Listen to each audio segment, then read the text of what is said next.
जी, प्यार से कहना धान नंगार जी। जैसे सबर के ऊपर एक कहानी भी दासी ने कुछ समय पहले ही पढ़ी कि कैसे एक व्यक्ति जो उस तरह से बहुत इंटेलेक्चुअल था और वो ये सोचता था कि मैं इतना बुद्धिमान भी हूँ, फिर भी मेरे को क्या चीज़ है जो दूर रख रही है, एक मेरे को नीचे की ओर खींच रही है। तो उसको समझ में ये आया कि एक उसको सब्र की कमी है कि वो किसी के कुछ भी कहने से छोटी चीज कहने पे भी इतना परेशान हो जाता था। तो सल्यूशन के रूप में उसने अपने आप को एक ऐसे घर में शिफ्ट कर लिया जो बिल्कुल ही दूर था, कह लीजिए कि आसपास कोई और व्यक्ति थे नहीं, बहुत दूर शहर से कहीं उसने अपने आप को ऐसे घर में रख लिया। और 7 साल के बाद एक व्यक्ति कोई उसके घर के आगे से जब गुजरा और उसने ये प्रश्न किया कि आप इतना अलग क्यों रह रहे हैं, तो जवाब में उसने कहा कि मैं किसी से मिलता हूँ, बात करता हूँ तो मेरे अंदर एक गुस्सा आ जाता है या मेरे मुताबिक चीज नहीं होती तो एक चिड़चिड़ापन आता है। इसीलिए मैंने वो चिड़चिड़ेपन को दूर करने के लिए कि मैं अपनी बुद्धिमान हूँ, मैं इतना उसके बीच में कोई ऐसी चीज ना आए जो तंग करे, इस वजह से मैंने अपने आप को इतनी दूर अकेले रहना शुरू कर दिया है। तो फिर वो जो इंसान था उसने उसको ये बहुत खूबसूरती से समझाने के लिए सवाल पूछा कि और अपने बारे में बताएं कुछ, और सवाल करने लग गया। तो उतने में ही देखा कि उस व्यक्ति के अंदर वो जो चीज खत्म करना चाहता था, उस वजह से दूर बैठा था, वो हैबिट, वो एक अपने अंदर से इंस्टिंक्ट वो खत्म ही नहीं कर पाया। और इतने सवालों के बाद वो खुद को यही कहने लग गया कि अब आप अपना रास्ते पे जहाँ जाना था वहां जाइए, मुझे और परेशान ना कीजिए, मुझसे और सवाल ना कीजिए। तो कैसे हम इस स्टोरी में ये देख रहे हैं कि अगर एक चीज है जो हम अपने एस्पेक्ट को किसी को दूर करना है तो वो करना अच्छी बात है, पर किस तरह से करना है। यहाँ जो सब्र की बात है कि सब्र नहीं है दूसरे की बात भी सुनने का, वो इतने कम ही चाहे सवाल और इतने सालों बाद उसने करे, किसी को से बात भी करी किसी से इतने सालों बाद, तो भी वो अपनी जगह वो आदत वो कामयाब ही रही। उसने इतना प्रयत्न करके भी कुछ हासिल ना किया। तो दातार कृपा करे कि जो भी हमारी सिचुएशन है, ये दुनिया में ही विचरण करना है, तो ये सब्र इस समय एक घर रूपी दुनिया जो बन गया है उसी में अपनी बढ़ाते चले जाएं। जैसे एक और उदाहरण भी कि कैसे एक फोटोग्राफर ने इतनी खूबसूरत फोटो भी खींची, तो उसके स्टूडेंट ने उससे पूछा इतनी अच्छी फोटो कैसे खींची, तो उसके बारे में कुछ बताएं। तो आगे से वो फोटोग्राफर सिर्फ ये कहता है कि मैंने बहुत पेशेंस लगाई, ये पहाड़ को पूरा 1 साल मैंने ऑब्जर्व किया कि कैसे सनराइज टू सनसेट हर दिन होता है, और फिर नोट किया कि कौन से दिन कौन से महीने में सबसे सुंदर एक वो दृश्य मिल रहा है। और अगले साल ठीक उसी दिन के आसपास फिर 1 हफ्ते से मॉनिटर किया और फिर जाके मुझे वो नज़ारा जो मिला उसको मैंने अपने कैमरे में कैप्चर किया। तो कैसे उसके स्टूडेंट को जहां लगा कि मेरा ये प्रश्न कि कैसे ये चित्र खींचा गया, उससे उम्मीद थी कि बहुत टेक्निकल आंसर मिलेगा कि शायद कोई लाइटिंग के बारे में समझाएंगे, शायद एक किस तरह से जो एक कैमरा में फंक्शंस है, फीचर्स हैं, उसके बारे कुछ शायद सीखने को मिलेगा। पर बात सिर्फ पेशेंस की थी कि कैसे एक चित्र खींचने के लिए 1 साल से ऊपर का पेशेंस उसके टीचर का।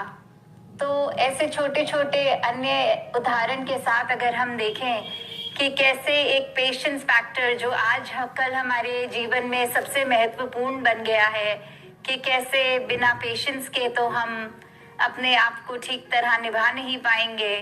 तो दातार सभी पे कृपा करे कि चाहे सुनने में तो छोटा सा ही शब्द है सब्र, पर ये करें और इसके ऊपर जब तक हम हैं इस दातार के साथ कनेक्टेड, कृपा करे सभी पर कि बस इस निरंकार से कनेक्टेड रहें। जितना सुमिरन करने का समय अब मिल रहा है उसको पूरी तरह यूज करें। साथ संगत जी, धान निरंकार जी। सास संगत जी प्यार से कहना धन्यकार जी। सास संगत जी, दासी आप जी के चरणों में एक कहानी रखने जा रही है। सास संगत जी कृपा करना। गांव में एक नाई अपनी पत्नी और बच्चों के साथ रहता था। सास संगत जी, नाई ईमानदार था और अपनी कमाई से संतुष्ट था। उसे किसी तरह का लालच नहीं था। सास संगत जी, नाई की पत्नी भी अपनी पति की कमाई हुई आय से बड़ी कुशलता से अपनी गृहस्थी चलाती थी। सास संगत जी, कुल मिलाकर उनकी जिंदगी बड़े आराम से हंसी खुशी से गुजर रही थी। सास संगत जी, नाई अपने काम में बहुत निपुण था। एक दिन वहाँ के राजा ने नाई को अपने पास बुलवाया और रोज उसे महल में आकर हजामत बनाने को कहा। सास संगत जी, नाई भी बड़ी प्रसन्नता से राजा का प्रस्ताव मान लिया। सास संगत जी, नाई को राजा रोज की हजामत बनाने के लिए एक स्वर्ण मुद्रा मिलती थी। सास संगत जी, इतना सारा पैसा पाकर नाई की पत्नी भी बड़ी खुश थी। अब उसकी ज़िंदगी बड़े आराम से कटने लगी। सास संगत जी, घर पर किसी चीज़ की कमी नहीं रही और हर महीने अच्छी रकम की बचत भी होने लगी। सास संगत जी, नाई, उसकी पत्नी और बच्चे सभी खुश रहने लगे। एक दिन शाम को जब नाई अपना काम निपटा कर महल से अपने घर वापस जा रहा था तो रास्ते में उसे एक आवाज़ सुनाई दी। सास संगत जी, आवाज़ एक यक्ष की थी। सास संगत जी, यक्ष ने नाई से कहा, मैंने तुम्हारी ईमानदारी के बड़े चर्चे सुने हैं। सास संगत जी, मैं तुम्हारी ईमानदारी से बहुत खुश हूँ और तुम्हें सोने की मुद्राओं से भरे 7 घड़े देना चाहता हूँ। सास संगत जी, क्या तुम मेरे लिए मेरे दिए हुए घड़े लोगे? सास संगत जी, नाई पहले तो थोड़ा डरा, पर दूसरे ही पल उसके मन में लालच आ गया और उसने यक्ष के दिए हुए घड़े लेने का निश्चय कर लिया। सास संगत जी, नाई का उत्तर सुनकर उस आवाज़ ने फिर नाई से कहा, ठीक है, 7 घड़े तुम्हारे घर पहुंच जाएंगे। सास संगत जी, नाई जब उस दिन घर पहुंचा, वाकई उसके कमरे में 7 घड़े रखे हुए थे।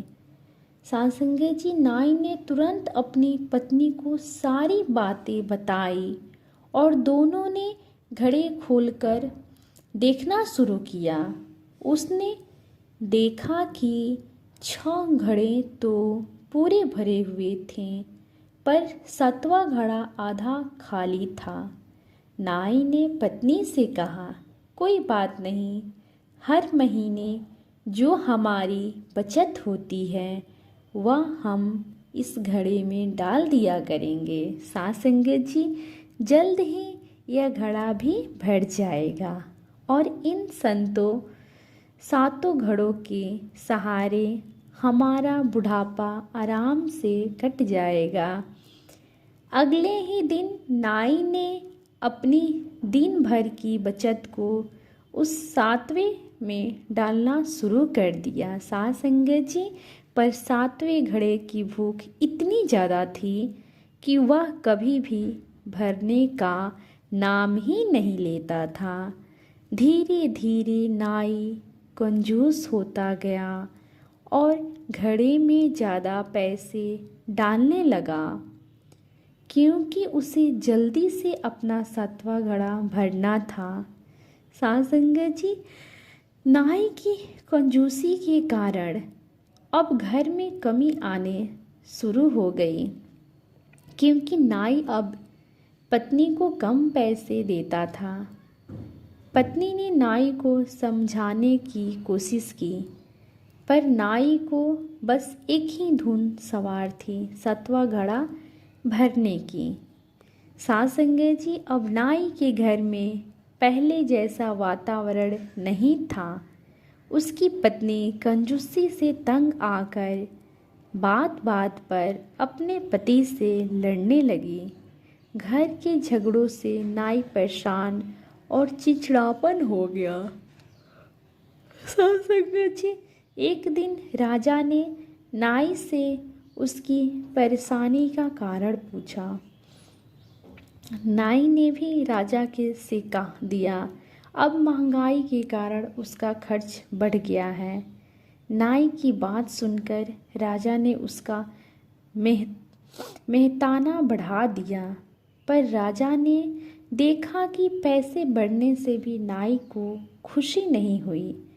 वह अब भी परेशान और चिड़चिड़ापन ही रहता है। सास संगत जी, एक दिन राजा ने नाई से पूछ ही लिया कि कहीं उसे यक्ष ने 7 घड़े तो नहीं दे दिए। नाई ने राजा को 7वें घड़े के बारे में सच सच बता दिया। सास संगत जी, तब राजा ने नाई से कहा, 7 घड़े यक्ष को वापस कर दो, क्योंकि 7वां घड़ा साक्षात लोभ है, उसकी भूख कभी नहीं मिटती है। सास संगत जी, नाई को सारी बात समझ में आ गई। नाई ने उसी दिन घर लौटकर 7 घड़े यक्ष को वापस कर दिया। घड़ों के वापस जाने के बाद नाई का जीवन फिर से खुशियों से भर गया था। सास संगत जी, हमें कभी लोभ नहीं करना चाहिए। सास संगत जी, निरंकार ने हम सभी को अपने कर्मों के अनुसार चीज़ें दी हैं। हमारे पास जो है हमें उससे खुश रहना चाहिए। सास संगत जी, अगर हम लालच करें तो 7वें घड़े की तरह उसका कोई अंत नहीं होता। सास संगत जी, सब्र किए जा, सब्र का फल बहुत मीठा होता है। सास संगत जी, प्यार से कहना, धन्यकार जी।